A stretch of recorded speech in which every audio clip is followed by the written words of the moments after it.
Number 2 is pretty straightforward, so we'll go over it more quickly. Et teresamen tas antolas tu theu kai esperamen ereinain ente hemetera ge. We kept the commandments of God. First verb is a straightforward aorist, tereo, tereso, et teresa.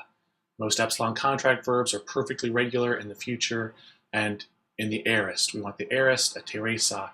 We want the first person plural. We kept the commandments, plural accusative, direct object, of God, and we sowed.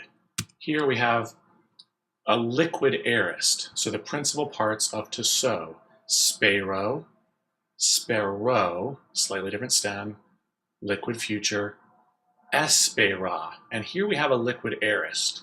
We don't have a sigma ending.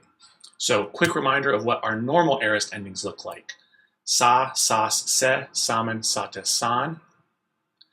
But in this case, because the third principal part does not have a sigma, we're going to use very similar endings, a, as, e, amen, ate, an. Basically what we've done is just dropped out the sigma.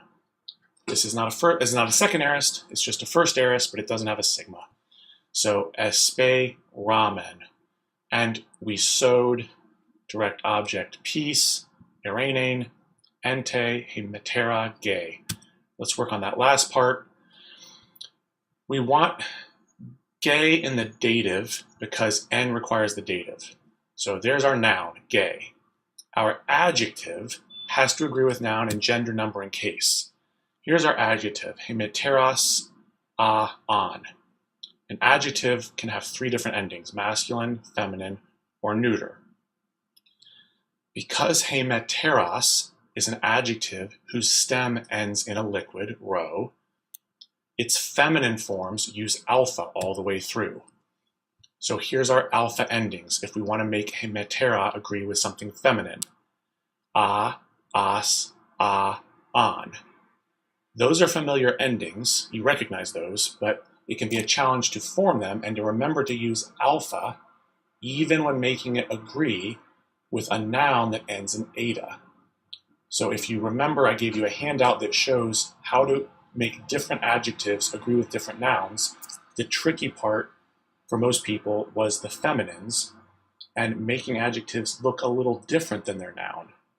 The adjective has its own rules of declension. This one, because of the rho, wants to use alphas in the feminine, and the nouns have their own rules of declension, but they do genuinely agree in gender and number and case. It's just that the noun and the adjective each occupy the same respective places in their paradigm.